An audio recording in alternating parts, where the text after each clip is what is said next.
मध्य प्रदेश के लिए बीजेपी ने राज्यसभा उम्मीदवारों के नामों का ऐलान कर दिया और नाम ऐसे सामने आया कि हर कोई चौंक गए। लेकिन एक नाम ऐसा भी जिस नाम को लेकर हर कोई जानना चाह रहा था कि इनको पार्टी भेज रही है राज्यसभा। कौन है ये संत महात्मा? मैं बात कर रहा हूं बाबा उमेशनाथ महाराज जी की, और पार्टी ने क्यों भेजा है इनको राज्यसभा के लिए ये भी मैं बता देता हूं। दरअसल बाबा उमेशनाथ महाराज जो हैं वो वाल्मीकि आश्रम के मुख्य पीठाधीश्वर हैं और उनकी संत समाज से लेकर आध्यात्मिक क्षेत्र में काफी प्रसिद्धि है। और बीजेपी की अगर आप बात करेंगे तो अमित शाह जैसे दिग्गज समरसता स्नान भी इनके साथ कर चुके हैं सिंहस्थ के वक्त, और आरएसएस प्रमुख मोहन भागवत भी इनके आश्रम में आते रहते हैं। और अकेले बीजेपी नहीं, कांग्रेस के भी कई बताया जाता है नेता यहां पहुंचते हैं। बाबा के प्रति जो आस्था है वो दोनों ही पार्टी में है, लेकिन बीजेपी ने बड़ा दांव चला है। क्या दांव है वो बताऊंगा, लेकिन उससे पहले उमेशनाथ जी महाराज की बात सुनाऊंगा, सुनिए।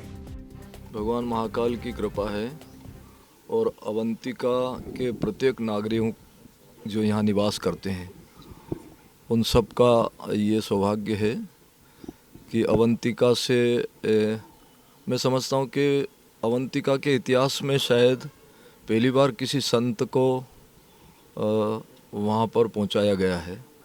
तो अवंतिका का सौभाग्य भी है और संत समाज का आशीर्वाद भी है।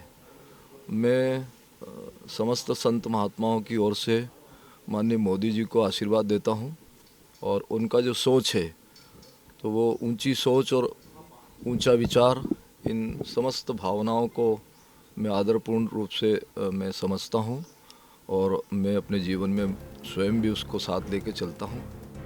उमेशनाथ महाराज जी कह रहे हैं कि उनको पता ही नहीं था, और दूसरी बात वो ये भी कह रहे हैं कि वो आने वाले वक्त में जो जिम्मेदारी उनको दी जा रही है उसका निर्वहन करेंगे। सिंहस्थ का भी जिक्र कर दिया जो उज्जैन में होगा।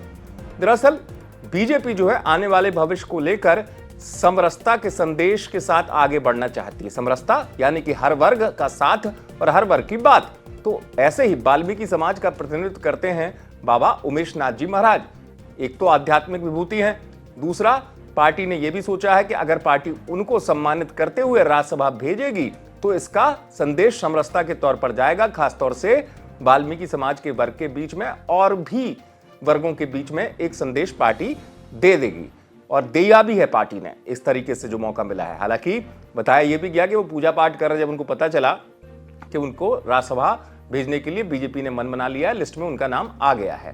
दरअसल पार्टी बड़ा प्रयोग कर रही है, जैसे मैंने कहा, और एक वर्ष के लिए नहीं कर रही है। पार्टी का ये लंबा प्रयोग है, दूरगामी निर्णय है, जिसके चलते बाबा उमेशनाथ, जिन्होंने 1964 में ही संन्यास ले लिया था, उनको राज्यसभा भेजने का फैसला लिया गया है। उज्जैन से आप तक खबर पहुंचाई संदीप कुलश्रेष्ठ ने। आप देखते रहे एमपी तक।